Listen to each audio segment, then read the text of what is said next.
Hello students, CSIR net जून 2024 में linear algebra के portion में आया हुआ एक क्वेश्चन हम यहाँ देख लेते हैं। लेट टी R4 से R4 be a linear map with four distinct eigenvalues and satisfying polynomial equation in T, which of the following statements are necessarily true?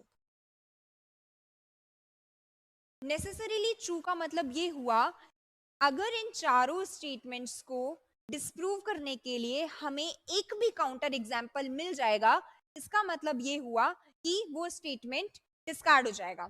Okay, now first option is saying there exist a non zero vector v1 belongs to r raise to power 4 such that tv1 is equals to 2v1। Okay, तो t की हमारे पास में चार distinct eigen values है और हमारे पास में t के अंदर एक पॉलिनोमियल इक्वेशन गिवन है पावर 4 की।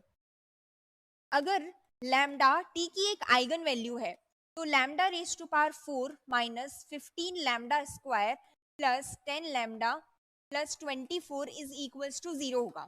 ओके, फर्स्ट स्टेटमेंट में कह रहा है there exist a non zero vector v1 belongs to r raise to power 4 such that tv1 is equals to 2v1।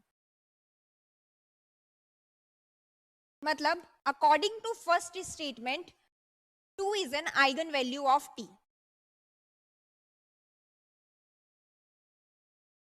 और अगर 2 t की एक आइगन वैल्यू है तो इस पॉलिनोमियल इक्वेशन को सेटिस्फाई करेगा।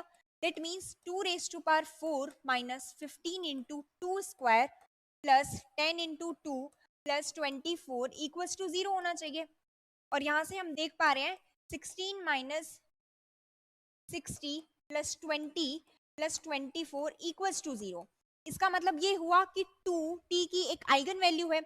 2 अगर t की आइगन वैल्यू है तो हमें एक ऐसा नॉन जीरो वेक्टर v1 मिल जाएगा जिसके लिए tv1 इक्वल्स टू 2v1 होगा।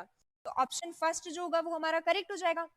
सेकेंड स्टेटमेंट भी सेम ही चीज बोल रहा है और वहां पर गिवन है एक ऐसा नॉन जीरो v2 एग्जिस्ट करना चाहिए जिसके लिए tv2 जो होगा वो v2 के बराबर होना चाहिए। सेकेंड स्टेटमेंट के लिए tv2 is equals to v2। इसका मतलब ये हुआ सेकेंड स्टेटमेंट के according 1 is an eigen value of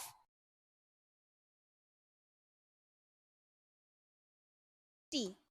तो इसके लिए भी हम चेक करते हैं 1 minus 15 plus 10 plus 24 and this is not equals to 0। इसका मतलब ये हुआ 1 is not an eigen value of t। तो हमें जरूरी नहीं है ऐसा v2 मिले जिसके लिए t v2 जो होगा वो v2 के बराबर हो। तो ऑप्शन बी डिस्कार्ड हो जाएगा। नेक्स्ट ऑप्शन डी की बात करते हैं, t इज 1 1।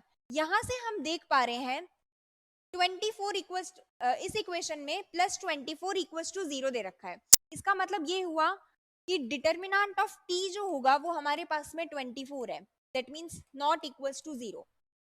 अगर t की एक आइगन वैल्यू 0 होती तो जो डिटर्मिनेंट होता वो होता है प्रोडक्ट ऑफ आइगन वैल्यूज। तो डिटर्मिनेंट ऑफ t 0 के बराबर होना चाहिए था, लेकिन यहाँ पर डिटर्मिनेंट ऑफ t जो है वो 24 के बराबर दे रखा है। इसका मतलब ये हुआ 0 is not an eigen value of t। By rank nullity theorem हम बोल सकते हैं जो t का जो रैंक होगा वो हमारे पास हो जाएगा 4 और नलिटी जो होगा वो हमारे पास में हो जाएगा 0। t का नलिटी 0 होने का मतलब ये हुआ जो t का हमारे पास में कर्नल स्पेस आएगा उसमें सिर्फ और सिर्फ 0 वेक्टर है। कर्नल स्पेस में अगर 0 वेक्टर होता है तो यहाँ से हम बोल सकते हैं कि हमारे पास जो t होगा वो क्या होगा 1 1 होगा। तो ऑप्शन डी भी करेक्ट हो जाएगा। नेक्स्ट बात करते हैं, for every non zero vector v belongs to r raise to power 4 this set is linearly dependent. Okay, set में दिया है 2v और 3tv।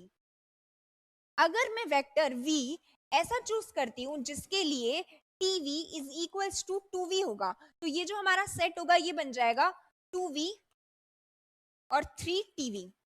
अब यहाँ पे tv मैंने लिया है 2v के बराबर तो ये हो जाएगा 2v एंड 6v।